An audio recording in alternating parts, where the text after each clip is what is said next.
기도하고 시작하겠습니다. 하나님 아버지 감사합니다. 매주 화요일 저희들이 함께 모여서 구약 성경을 통독하고 하나님께서 어떻게 이스라엘 백성을 인도하시고 또 메시아를 우리 가운데 약속하셔서 하나님의 나라를 이루어 가시는지 하나님 구약에서의 그 하나님의 구원의 역사를 살펴보게 하심을 감사합니다. 하나님 오늘 이 시간들을 통해서 특별히 이사야와 에레미야 선지자에게 주신 하나님의 그 음성과 메시지를 저희들이 이 시대 가운데 어떻게 하나님 적용하고 또한 우리가 배울지 하나님 아버지 귀한 시간이 될 수 있도록 축복하여 주시옵소서. 예수님의 이름으로 기도합니다. 아멘. 자, 먼저 PPT 보기 전에 영어 이렇게 나눠드린 이 프린트물을 한번 보겠습니다. 제가 신학교 때 보던 교과서인데요. 이 선지서에 대한 연도표가 나와 있는 책입니다. 이따가 이제 역사 배경을 쭉 얘기를 하겠지만, 이제 선지서를 그 연대기적인 순서로 이렇게 해본다면은, 일단은 제일 먼저 선지자 중에서, 이제 기원전 8세기, 그죠? 예, 기원전 8세기에 예언자, 선지자 활동을 했던 선지자가, 이제 아모스, 그죠? 그래서 아모스, 요나, 호세아, 그죠? 예. 이 선지자들이 이제 주로 BC 8세기에 있었던 선지자들입니다. 그러다가 이제 이사야에 보시면 아하스 왕, 그죠? 이따가 이제 나오겠지만, 이제 이사야가 8세기, BC 8세기 이제 말에 활동을 했죠. 네. 그러면서 미가, 그 다음에 BC 7세기에 활동했던, 이제 선지자들이 하박국, 나훔, 그죠? 스바냐, 예레미야, 오바댜. 그 다음에 이제 BC 6세기로 넘어가면 에스겔, 그죠? 요엘, 이렇게 됩니다. 그 다음에 이제 오른쪽 편에 보면은 이제 포로로 끌려가서 그 이후에 바벨론과 페르시아 시대의 왕들 사이에서 예언했던 사람이 이제 다니엘. 그 다음에 BC 지금 6세기 중반부에 세칸 이사야라고 나와 있는데, 이사야서를 두 개로 나눕니다. 그래서 첫 번째 1장부터 39장까지를 첫 번째 이사야라고 하고 40장부터 66장까지를 두 번째 이사야라고 하는데, 이 책의 저자는 이제 이사야의 저자가 2명 혹은 2명 이상일 것이다라고 보는 그러한 저자인 것이죠. 이따가 다시 말씀을 드리겠습니다. 그리고 이제 포로 귀환하고 나서 맨 마지막에 학개, 스가랴, 말라기, 이런 순서로 이제 BC 8세기부터 BC 6세기까지 쭉 이 왕조들과 그 다음에 선지자들의 활동, 이 이제 연대 순서에 따라서 이 표가 이렇게 기록이 되어 있습니다. 그래서 이거를 참고하셔서 그래서 이렇게 저희가 보겠습니다. 성경에 나와 있는 순서는 이 역사적 연대기 순서로 되어 있지 않죠.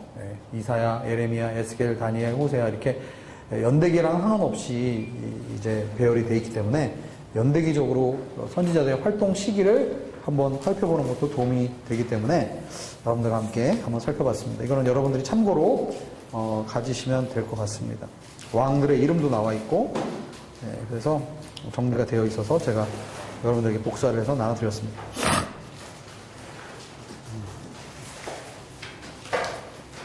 자, 이제 본격적으로 오늘 이제 선지서에 대해서 들어가는데요. 그동안에 우리가 이제 구약 성경을 큰 틀에서 보면 가장 처음에 나오는 큰 포션 중에 하나가 뭐죠?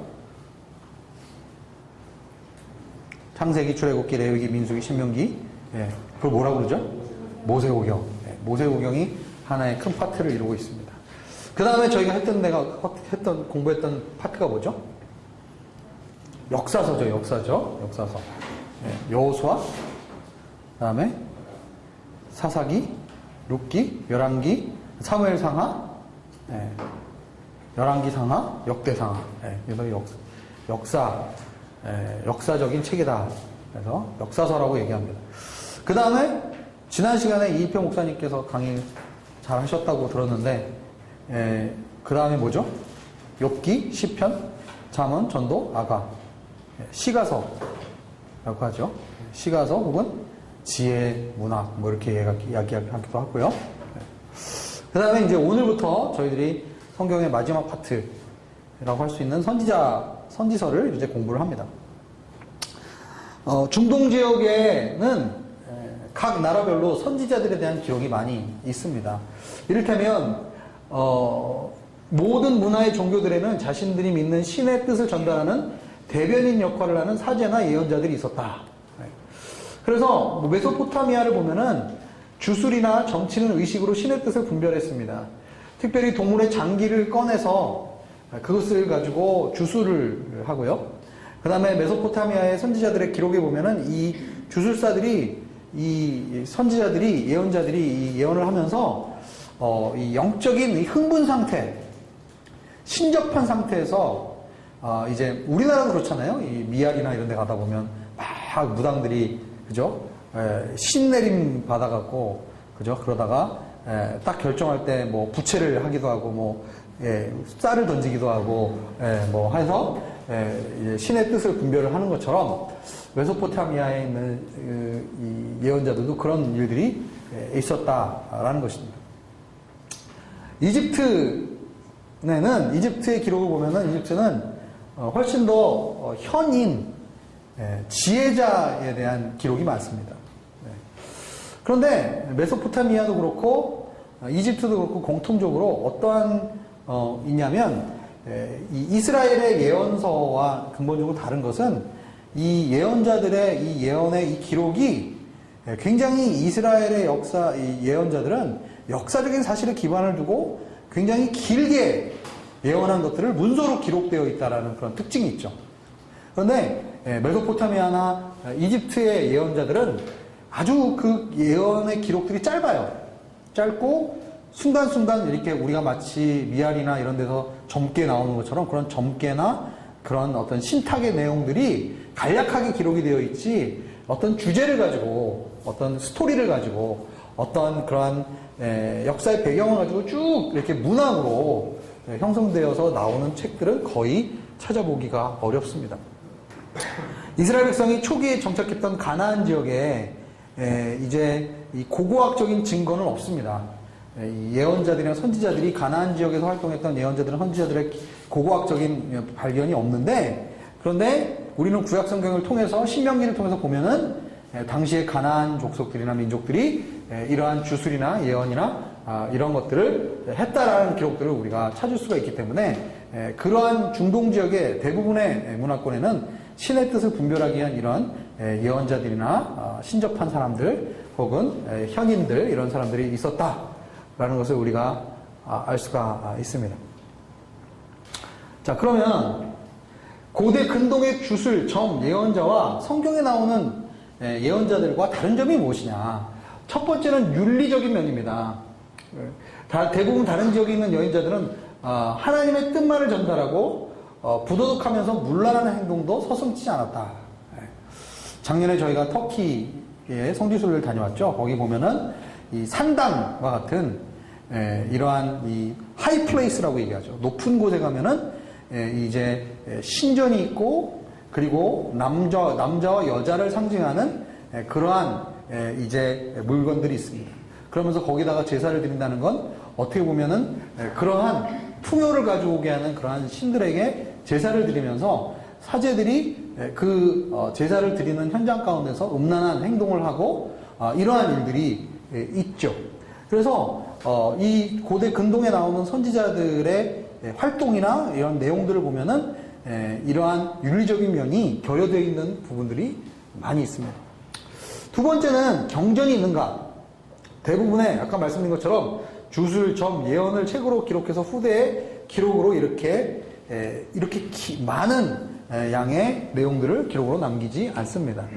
예언의 방식도 주술적인 도구나 짐승의 장기나 피를 활용하는 그러한 주술적인 그러한 일들을 많이 했다라는 기록들이나 고고학적인 그러한 터들이 발견이 되고 있습니다. 그리고 이제 또 가장 근본적인 차이는 하나님이 어떤 하나님인가, 자기들이 믿는 하나님이 어떠한 하나님인가, 이 하나님에 대한 이해가 결국은 예언자들이 말하는 그 말을 통해서 그들이 믿고 있는 신에 대한 컨셉이 어떤 것인가 이런 것들을 철저하게 다르다는 것을 우리가 알 수가 있죠. 자, 그래서 이제 예언하다라는 동사를 히브리어로 이제 예언자를 나비라고 합니다. 나비. 우리 한글로 나비, 이런 날아다니는 나비가 아니라 히브리어로 나비를 예언자라고 하는데, 자, 이 어원에서 온 예언하다라는 단어를 우리가 분석을 해보면 이 예언하다라는 단어의 뜻은 수동태와 능동태로 이제 해석이 가능합니다. 네.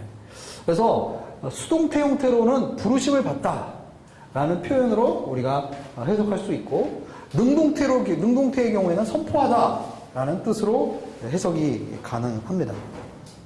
자, 그래서 구약에서 이 예언이라는 컨셉은 두 가지 컨셉으로 우리가 생각할 수 있습니다. 네. 오늘 다른 건 다 잊어버리셔도 이 말은 하나만 기억을 하고 가셔도 크게 건지는 것이다. 그래서 어원의 뜻은 누군가를 위해서 말하다 라는 뜻이 구약에서 예언이라는 말에 가장 자주 등장하는 어떤 사전적인 의미가 될 수가 있습니다. 누군가를 위해서 그 사람을 대신해서 그 사람을 위해서 말하는 것. 그러니까 한마디로 얘기하면 구약의 예언자들은 어떻게 보면 하나의 그 대변인 역할을, 하나님의 뜻을 대변하는 역할을 할 수가 있죠. 그래서 두 가지 기능이 있습니다. foretelling과 foretelling 두 가지 기능이 있다. 그러니까 foretelling은 뭡니까? 앞으로 미래에 일어나게 될 일에 대해서 이야기하는 것을 foretelling이라고 얘기합니다. 그리고 foretelling이라는 말은 뭘 얘기하냐면 지금 현재 이 시대 가운데 하나님께서 어떤 말을 이 시대 가운데 말씀하기를 원하시는가. 그러니까 예언은 항상 두 가지의 기능이 있다는 거예요. 첫 번째는 미래에 앞으로 일어나게 될 일에 대한 것에 대한 이야기가 있고, 그리고 지금 현 시대 가운데 하나님께서 어떠한 메시지를 이 백성과 이 상황 가운데 말씀하기를 원하시는가, 이것을 이야기하는 게 있습니다. 여러분, 구약에 나오는 선지자 중에서 이 두 가지 중에 뭐가 많을 것 같습니까? 이 시대 가운데 하나님의 선지자적인 메시지가 많습니다. 그래서 우리가 보통 어떤 메시지를 들을 때 이거는 선지자적인 메시지다, 예언자적인 메시지다 이렇게 얘기한다면 뭡니까? 앞으로 미래에 어떻게 될 것이다 라는 것을 얘기하는 것보다는 지금 이 시대 가운데 하나님께서 이 시대를 분별하고 이 시대 가운데 어떠한 메시지를 전달하기를 원하시는가, 이거에 대해 포커스가 훨씬 더 구약의 선지자들은 많이 있다는 사실이죠. 그런데 우리의 관심은 어디에 많습니까?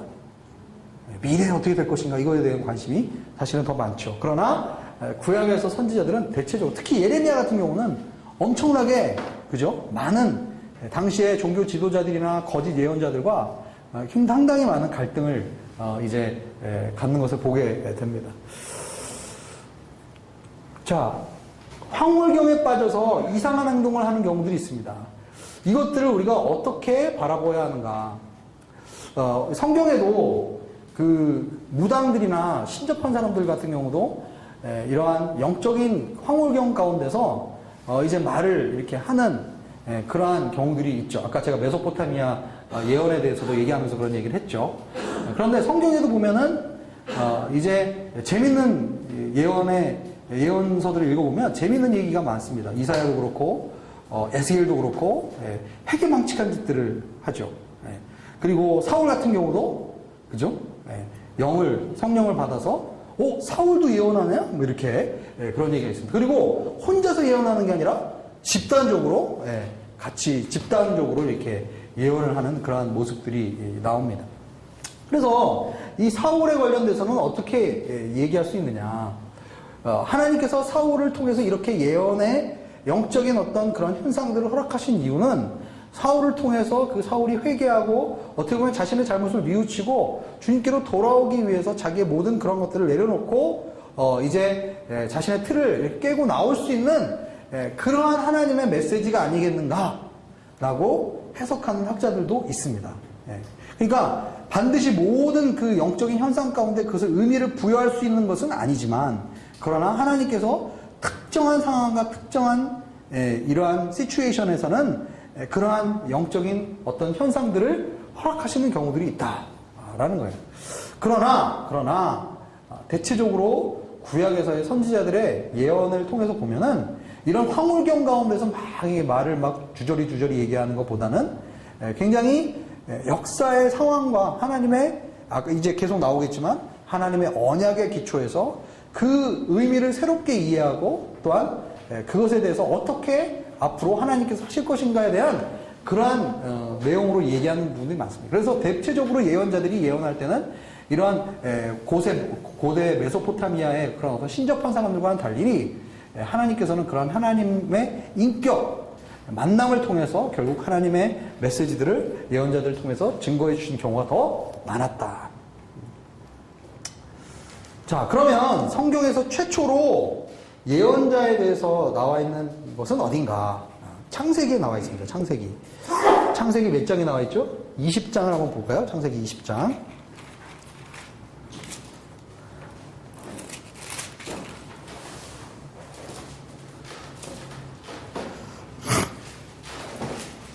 창세기 20장에 보면은 소돔과 고모라가 창세기 19장에 나오죠. 그리고 창세기 20장에 보면 아브라함과 아비멜렉의 이야기가 나옵니다. 이 아비멜렉의 이야기에서 사라가 어떻게 되죠?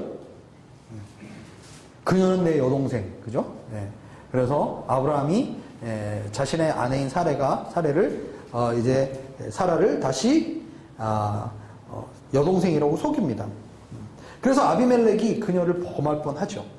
그러나 6절에 보면 꿈속에서 이제 나타나셔서 그녀를 건드리지 말라고 합니다. 그리고 7절에 보면 이제 그 사람의 아내를 돌려주어라. 그는 뭐다? 예언자니 그가 너를 위해 기도해주면 내가 살 것이다. 그죠? 이제 그 사람의 아내를 돌려주어라. 그는 예언자니 그가 너를 위해 기도해주면 내가 살 것이다. 네. 여러분, 아브라함이 예언자라고 우리가 사실은 생각을 잘 못하죠. 네. 그러나 성경에서 예언자라는 단어가 가장 먼저 등장한 것이 바로 이 아브라함과 아비멜렉의 대화 가운데서 나오는 사건이라는 거예요. 그런데 선지자가 지금 우리가 보통 일반적으로 생각하기에는 선지자는 미래의 일을 얘기하고 뭐 이런 걸로 생각하지만 지금 여기서 나오는 예언자, 선지자의 기능은 뭡니까? 예언자는 그를 위해서 중보해주고, 위해서 기도해주고, 그리고 그 사람의 그 문제가 고침을 받고 치유를 받을 것이다. 즉, 예언의 사건은 하나님과의 만남과 교제를 통해서 기도할 때 일어난다는 것을 성경에서 우리에게 가르쳐주고 있어요. 신접이나 어떤 이상한 영적인 활동을 통해서 예언자가 활동하는 것이 아니라 하나님께 기도함으로 하나님과 아브라함이 가깝게 친밀하게 이제 관계를 맺고 믿음이 계속적으로 자라가지 않습니까? 그렇기 때문에 그런 맥락 가운데서 처음으로 하나님께서 이 아브라함을 예언자다라고 이야기한 거예요. 그런데 아브라함은 한 번도 미래의 일에 대해서나 뭐 이런 거에 대해서 얘기한 적이 사실은 없습니다. 물론 하나님의 언약을 통해서 하나님의 계획을 구체적으로 아브라함에게 말씀해 주시긴 하셨지만 아브라함의 입을 통해서 구체적으로 뭐가 어떻게 될 것이다 뭐 이렇게 얘기한 적은 없어요. 그러나 아브라함은 하나님과 믿음의 여정을 걸어가고 있었고 그리고 하나님의 사람이었고 하나님과 친밀한 관계를 가지고 있었고 그래서 아브라함이 아비멜렉을 위해서 기도해 줄 수 있는 그러한 상황 가운데서 이 사람은 예언자다라는 이야기가 나왔습니다. 자, 성경적인 예언자의 상에 대해서 나오는 것은 신명기에 나옵니다. 여러분, 신명기는 굉장히 중요한 책이라고 말씀드렸어요. 신명기의 모든, 어떻게 보면, 구약의 구조, 구약의 모든 어떤 밑그림들이 신명기에 다 그려 있습니다. 성경의 왕에 대한 상징, 성경의 성경적인 왕에 대한 그러한 내용도 신명기에 나와 있습니다. 성경에 앞으로 열국과의 열방과의 관계가 어떻게 이스라엘 백성이 역사 속에서 전개될 것인가 이것도 신명기에서 27장부터 32장까지가 나와 있어요. 그죠? 그러니까 이 신명기의 모든 내용들이 어떻게 보면 앞으로 이스라엘의 구원 역사에 대한 청사진의 그림이 나와 있는데 여기 보면 신명기 18장을 한번 펴보실까요? 다 피셨겠네요. 그죠? 자, 신명기 18장에 보면은 이제 9절 이후부터 이제 예언에 대한 이야기를 나옵니다. 그런데 하나님께서 뭐라고 얘기합니까? 18장 9절에 보면 너희 하나님 여호와께서 너희에게 주시는 그 땅으로 들어갈 때 그곳 민족들이 하는 그 가증스러운 짓거리들을 배워 따라하지 마라. 그죠? 그 가나안 민족들이 무슨 일을 하고 있었습니까? 아들이나 딸들을 불에 희생시키거나, 그죠? 점을 치거나, 마술을 부리거나, 예언을 말하거나, 마법에 가담하거나, 주문을 외우거나, 신접한 사람이 되거나, 영매가 되거나, 죽은 혼을 부르는 일이다. 그러니까 당시에 가나안의 선지자들이나 예언자들이 이러한 주술, 영매, 신접 이런 것들을 했다라는 거예요. 우리 한국만 미아리에서 그렇게 한 게 아니라 이미 가나안 민족도 그러니까 여기 성경에 보면은 우리말 성경이 참 대단하게 어떻게 이런 말을 썼는지 모르는데 이런 짓거리들을 하지 말아라. 그죠? 그래서 13절에 보면 너희는 너희 하나님 앞에서 어떻게 하여라? 온전하여라. 하나님께서 이런 것들을 다 금하셨다라고 얘기합니다. 그러면서 15절에 뭐라고 얘기합니까? 너희 하나님 여호와께서 너희를 위해 너희 형제들 가운데서 나 같은 예언자를 일으키실 것이다. 너희는 그에게 귀를 기울여야 할 것이다. 그죠? 여기서 나 같은 예언자를 일으키실 것이다. 그죠? 이게 누구를 상징할까요? 지금 여기서 나는 누구죠? 지금 모세죠. 그죠? 모세와 같은 선지자를 나중에 한 사람 너희 형제 가운데서 일으킬 것이다. 바로 예수님에 대한 예언을 얘기하는 것이죠. 예수님께서 궁극적으로 모든 예언 사역, 선지자 사역의 궁극적인 그것을 성취하시는 분이 예수님이다라는 거예요. 그리고 18절에 보면 내가 내 말을 어디에다가 그의 입에 넣을 것이니 그가 형제들에게 내가 명령한 모든 것을 전할 것이다. 기본적으로 예언자의 사역은 하나님께서 명령하신 것을 사람들에게 전달하는 일입니다. 그죠? 예언 사역은 신비한 어떤 것을 얘기하는 것이 아니라 하나님께서 말씀하신, 명령하신 그것들을 사람들에게 전달하는 그런 역할이에요. 나중에 이따가 예레미야의 새 언약에 대해서도 보겠지만 예레미야가 새 언약에 대해서 예언할 때도 뭔가 새로운 것을 얘기하는 것이 아니에요. 이미 모세와 이야기했던 언약의 근거에서 그 언약의 포뮬라대로 이야기를 하고 있어요. 그러니까 구약에서 예언을 푸는 가장 큰 키는 뭐냐면은 구약의 예언은 반드시 모세 오경에 기초하고 있다. 하나님과의 언약에 기초하고 있다. 하나님께서 역사 가운데서 계속적으로 말씀하신 것들을 새롭게 재해석하고 구체화시키고 비전을 제시하는 그러한 역사적인 맥락 가운데서 선지자들이 예언을 했다라는 거예요. 심지어는 요한계시록조차도, 그죠? 요한계시록조차도 그냥 요한이 그냥 신접해갖고 막 보이는 대로 본 게 아니라 요한이 본 많은 환상과 그림들이 다 어디에 기반하고 있어요? 구약의 예언에 기반하고 있다라는 것을 우리가 이해해야 한다. 그래서 예언자는 그에게 명령한 모든 것을 전달하는 것이 예언자의 중요한 역이었습니다. 자, 그렇다면 진정한 참 선지자의 기준. 구약에 보면은 거짓 선지자와 뭐가 나와요? 참 선지자가 나옵니다. 특히 예레미야에 보면 거짓 선지자 얘기가 많이 나오죠. 참 선지자와 거짓 선지자. 어떻게 기준할 것이냐? 22절에 보면은 만약 예언자가 여호와의 이름으로 선포하는 것이 실제로 일어나지 않으면, 그죠? 그것은 여호와께서 말씀하신 것이 아니다. 그런 예언자는 함부로 말하는 것이니 두려워하지 말라. 이렇게 얘기하고 있어요. 그죠? 신명기 18장 22절이 참 선지자와 거짓 선지자를 구별하는 기준이 될 수 있다. 결국 뭘로 보면 안다는 거예요? 그 사람의 열매를 보면 안다는 거예요. 실제로 그것이 일어나면 예언자고, 그냥 그 일들이 일어나지 않으면 그것은 함부로 자기가 하고 싶은 대로 말하는 것이다. 라는 것을 우리가 알 수가 있는 것입니다. 자, 구약에 있어서 예언을 해석하는데, 선지자서를 해석하는 데 있어서 이따가 이사야서에서도 계속 제가 다시 말씀드리겠지만은 중요한 것은 예언의 삼중적인 성취를 우리가 이해해야 된다. 삼중적인 성취. 이게 무슨 말이죠? 예언은, 구약의 예언은 첫 번째로는 그 예언이 당시의 역사적 상황과 맥락 속에서 하나님께서 말씀하고 있는 그러한 내용들이 반드시 있습니다. 그래서 예언서를 해석하기 위해서는 반드시 뭘 알아야 됩니까? 역사적인 당대의 맥락과 그 예언이 지금 말하여지고 있는 그 앞뒤 전후 문맥을 읽어야 된다는 거예요.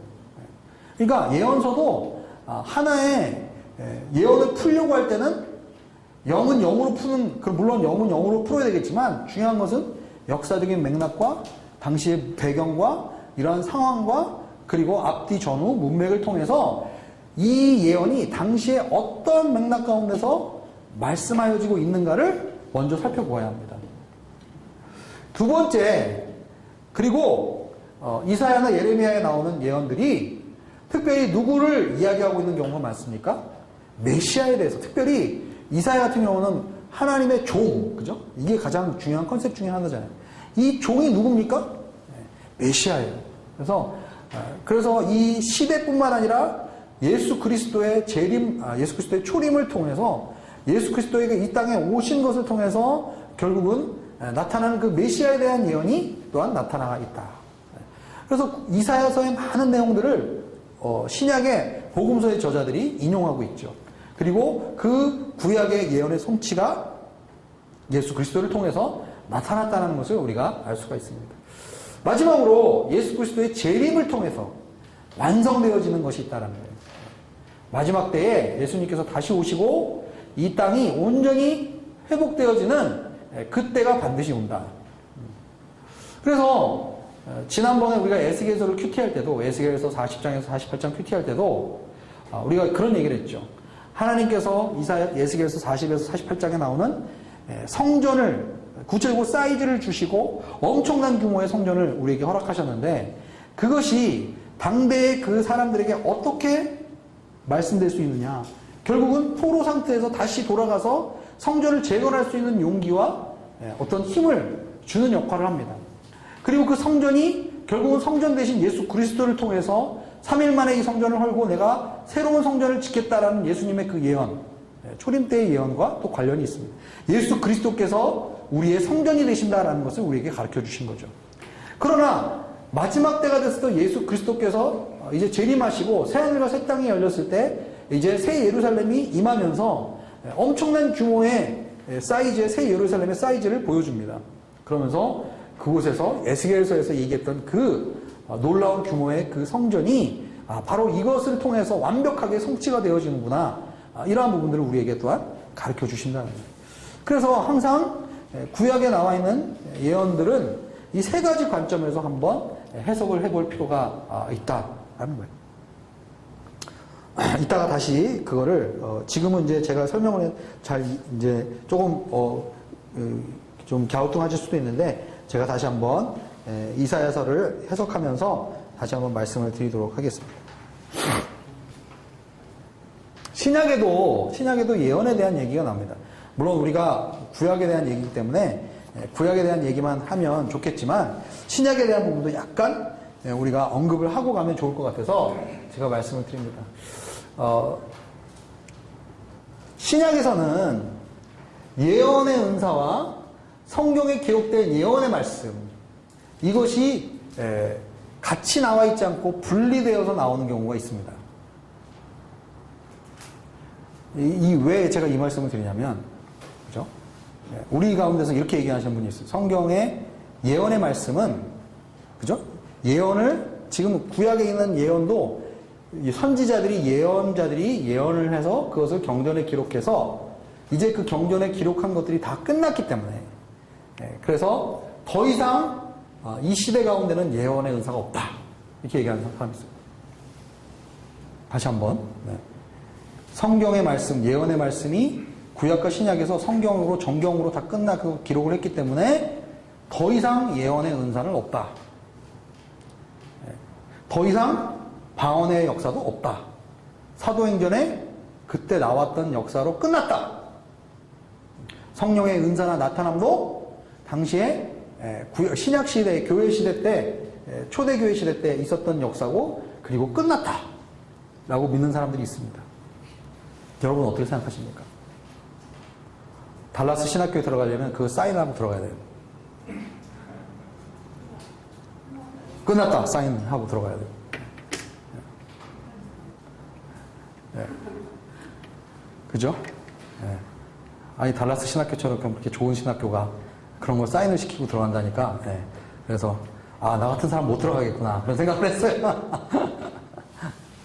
네. 근데 사실은, 어떻게 보면은 굉장히 곱씹어 볼 만한 말이에요. 그죠? 네. 왜냐면, 이렇게 얘기할 수 있죠. 하나님께서 말씀하신 이 예언의 말씀을 다 이미 기록을 했다라는 거예요. 기록을 했고, 더 이상의 예언의 말씀은 없다. 라고 얘기하는 거죠. 네. 혹시 저기 고신 쪽에서도 그렇게 가르칩니까? 고신에서 그렇게 안 가르칩니까? 네. 네. 고신이 굉장히 보수인데, 그래도 거기까지는 보수가 아닌가 봅니다. 네. 그거는 보수랑 그거랑 좀 다르죠. 하여간에. 자, 일단 신약에서 고린도전서에 이런 내용들이 많이 나와 있죠. 고린도전서 12장부터 14장까지 내용이 많이 나와 있는데, 일단은 성경에서 얘기하는, 특별히 신약에서 예언의 목적은 격려입니다. 격려. 사람들을 세우고 격려하는데 많이 예언의 연사가 쓰여지고요. 공동체 안에서 성숙하게 사용되어질 것에 대해서 바울은 이야기하죠. 특별히 고린도전서 14장에 그런 이야기들이 나와 있습니다. 그 예언의 분별을 어떻게 하느냐. 이 예언이 정말 올바른 하나님의 예언인가 아닌가를 보려면 유다서라든지 베드로후서에 보면은 이것이 성경에 나와 있는 가르침과 일치하는가를 우리가 봐야 한다라고 얘기하고 있습니다. 그래서 계시하다라는 성경에서의 동사가 항상 성경을 기록할 때 레벨레이션의 그 의미로만 쓰여지지 않았다라는 거예요. 그래서 결국은 이것이 예언적인 어떤 그때 당시에 하나님께서 그 기도하는 사람들의 어떠한 그 영적인 상태를 격려하고 또한 그들에게 하나님께서 그들을 세우시기 위해서 예언의 말씀, 하나님의 뜻을 그들 가운데 그 예언의 은사를 통해서 나타내실 수가 있다. 그런데 그것이 다 모든 것으로 성경에 기록되는 것은 아니다. 라는 거죠. 네. 질문 있으세요? 이쯤 되면 질문이 나올 것 같아서 제가 좀. 아까 신학대학교 이야기를 하셨는데 좀 연결했습니다. 그러면 현재 신학교 대학교에서는 지금 이 성경 이후에 신약 이후에 현재 삶에서 예언의 은혜가 없는 걸로 전제를 하는 겁니까? 네. 달라스는. 네. 그게 세대주의 신학이라고 얘기합니다. 네. 세대주의. 하나님의 역사가 세대에 따라서, 시대에 따라서 이렇게, 그 시대에 따라서 하나님의 역사하는 방식이 다르다라고 얘기합니다. 기타로는 예를 들어서 이스라엘과 유대 그 국가가 여러 가지 고난을 많이 당했을 때 네.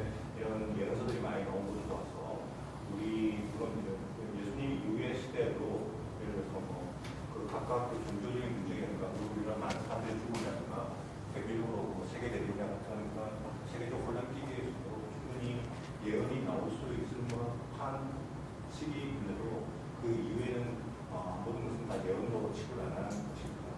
네, 그렇죠. 그러니까 지금 말씀하신 것처럼 성경에서 예언을 통해서 그것을 하나님의 말씀으로 기록한 모든 기록은 끝났다는 거예요.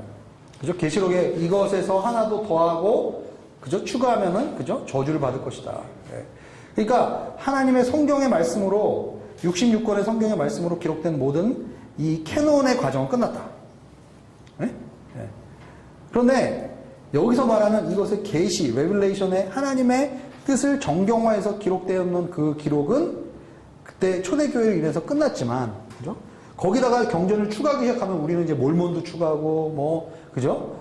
다른 그래서 사실은 그 계시론이 흔들리기 시작하면 어떻게 돼요? 계속 성경을 추가할 수가 있는 거예요. 그죠? 이만희 씨도 그렇고, 예, 몰몬교도 그렇고, 예, 몰몬경이 따로 있잖아요. 그죠?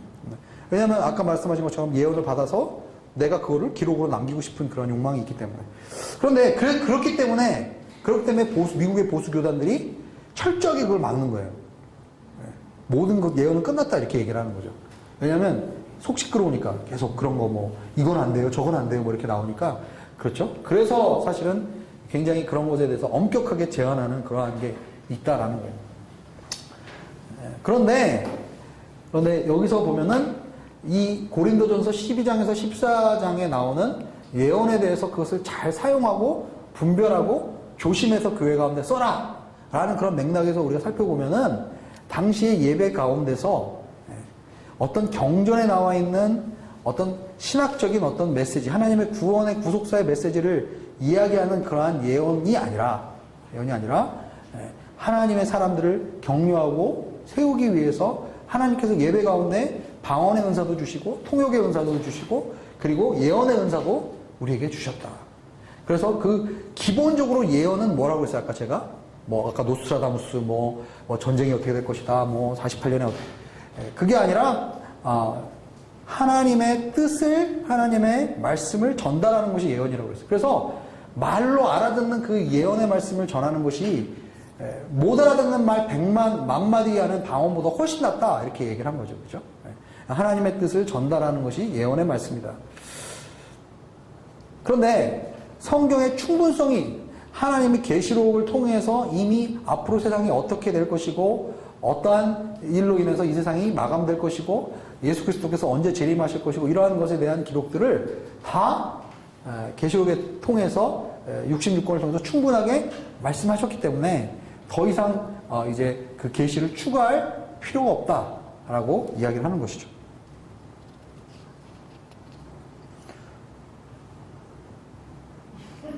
네. 자, 이걸 괜히 넣는 것 같아요. 이거 뺄 걸 그랬어요. 어쨌든, 네. 그래서 예언이라고 생각하면은, 예를 들어서, 제가 예전에 영국에서 집회를 갔는데, 릭 조이너라는 미국의 유명한 예언 사역하시는 분이 있어요. 요즘에 릭 조이너, 그 다음에 신디 제이콥스, 이런, 그 예언 사역하시는 분들이 있는데, 그분이 뭐라고 그랬냐면은, 집회하다가 갑자기 예언을 하시더라고요. 앞으로 10년 안에 이 세계 경제 체제는 붕괴될 것이다. 그리고 완전히 도미노처럼 이 세계 경제가 완전히 싹 다 망할 것이다. 그렇게 집회 가운데 예언을 하더라고요. 그래서 제가 그걸 듣고, 야, 저거 대단하다. 저런 예언하기 쉽지 않은데, 그런 생각을 했죠. 근데 10년이 지났어요. 그죠? 제가 그게 들은 게 20년 전인가 그런데, 아직도 그분 살아 계시거든요. 책도 많이 냈고, 미국에서. 그런데, 그런 일은 일어나지 않았어요. 네? 거짓 선지자가 되는 거죠. 열매를 보면 안다고 했으니까. 근데, 근본적으로 지금 이 시대 가운데 그 달라스 신학교에서 얘기하는 게 어떻게 보면 또 일리가 있는 부분이 뭐냐면 그러한 미래에 대해서 하나님께서 어떻게 이 세상이 이루어질 것이다 라고 하는 그러한 계획에 대해서는 이미 성경에서 다 계시록을 통해서 신약의 어떤 성경을 통해서 이미 다 정리가 되어 있다라는 것이죠. 그런 것을 전제를 한다는 거죠. 그래서 다미 선교회 같은 경우도 그죠? 1999년에 예수님께서 10월 며칠 날 재림하신다. 이것도 그냥 나온 게 아니에요, 사실은. 막 집회하다가 꼬마 같은 애가 기도하면서 막 맞춘 거야. 그러니까 사람들이 용한 거죠. 그냥 그걸 왜 믿겠어요? 정신 멀쩡한 사람들이 그 이단을. 그죠? 그러니까는 그러다가 이걸 기도해보면 이 사람도 이 사람에 있는 것도 맞추고 이 사람 것도 맞추고 이 사람도 맞추고 이러니까 그러니까 그걸 믿게 되는 거예요. 믿게 되는 거예요. 그런데 그 사람들이 얘기하는 그 메시지 중에서 성경에 나와 있는 그 말씀과 일치하지 않는 것은 일치하지 않는 예언이 나오면 그거는 우리가 뭘 해야 되는 거예요? 분별을 해야죠. 분별을. 그죠? 그래서 요한일서에 거짓 선지자를 분별하는 기준이 뭡니까? 요한사도가 예수 그리스도가 육체 가운데 오신 것을 인정하지 않으면 그것은 거짓 선지자, 거짓 영에 사로잡힌 사람이다. 그런 말이 있죠. 그러니까 결국은 말씀에 기록되어 있는 그 하나님의 그 메시지가 우리에게 가장 권위가 있는 건 뭐예요? 하나님의 기록된 말씀이 가장 권위가 있는 거예요. 그리고 나서 우리에게 시대마다 때마다 하나님께서 지식의 은사, 지혜의 은사, 그리고 영분별의 은사 이런 것들을 통해서 사람들을 격려하시기 위해서 기도 가운데 그러한 말씀을 우리에게 주시는 경우들이 있죠. 그러니까 그거를 은사를 제가 제한하자라는 건 아닙니다. 그죠? 제한하자는 건 아니에요. 그러나 반드시 성경에서는 이 두 가지가 구별되어서 쓰이고 있다. 그리고 반드시 이것이 기록된 말씀으로 그것을 시도하는 그 모든 것들은 이단에 빠질 수 있는 우려가 많다. 그것을 우리가 확실하게 인식을 하고 넘어가야 될 것 같습니다. 자, 그러면 오늘은 이사야서를 먼저 볼 텐데, 이사야서를 우리가 보기 전에 제가 얘기했죠. 예언서를, 선지자서를 이해할 때는 역사의 배경을 이해하는 것이 중요하다. 그래서 이사야서 6장에 보면 이사야가 이제 부르심을 받는데, 이사야가 우시야 왕이 죽는 해에, 그죠? 선지자의 부르심을 받습니다. 그죠? 이사야서 6장에 보면 우시야 왕이 죽던 그 해에 하나님께서 이사야에게 나타나십니다. 그럼 우시야 왕이 죽었을 때가 어떤 해였을까요?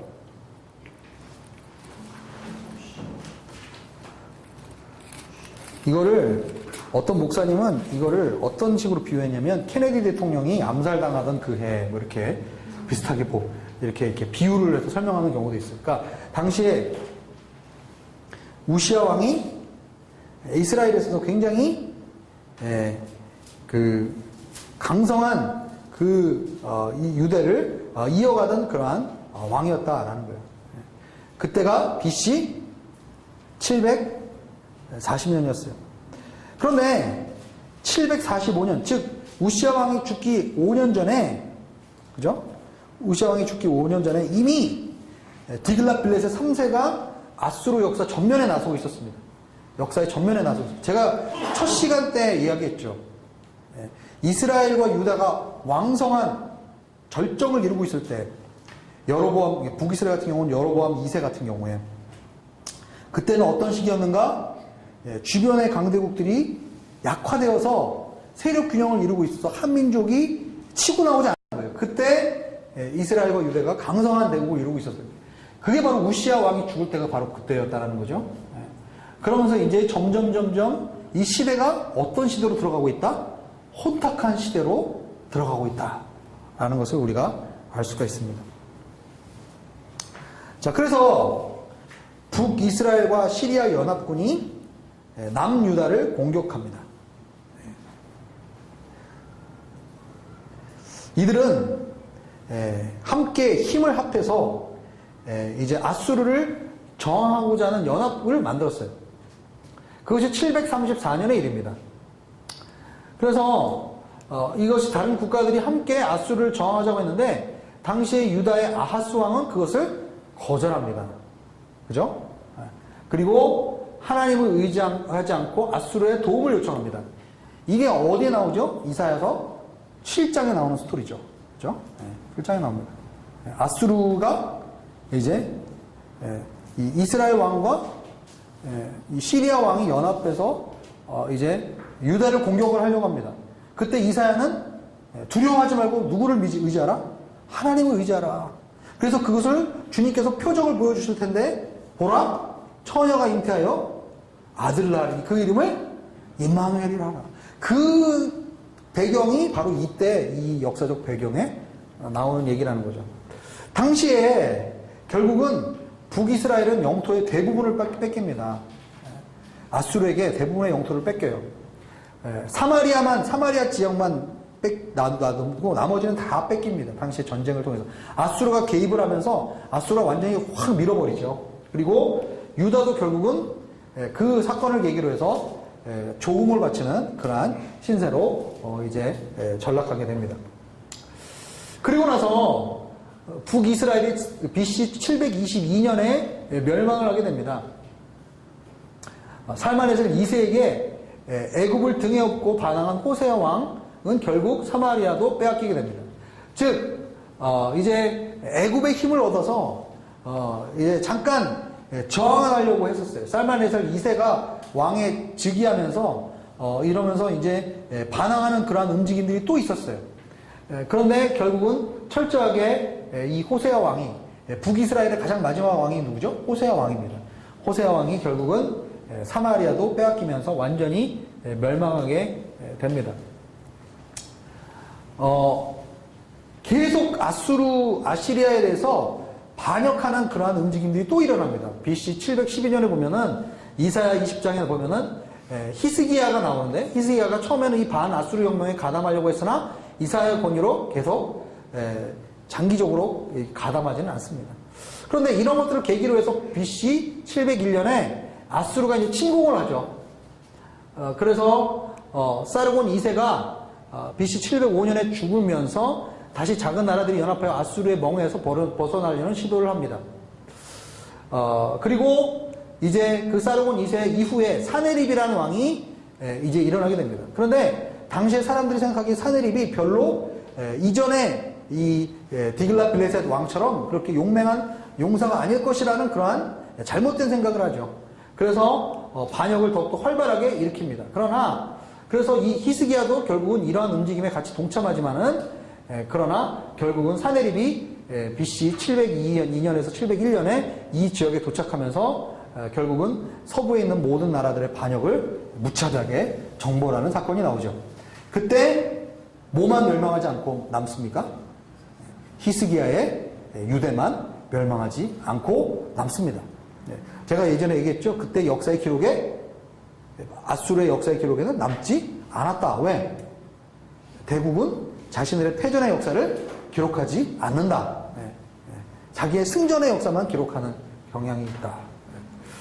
그래서 이러한 국제 정세가 지금 굉장히 긴박하게 돌아가고 있었어요. 그러니까 당시에 BC 7세기, 8세기 때 이 중동 지역을 이제 다스리고 있던 국가는 어디였습니까? 아시리아. 그죠? 그리고 그 아수르에 의해서 누가 멸망했어요? 북이스라엘이 멸망했고.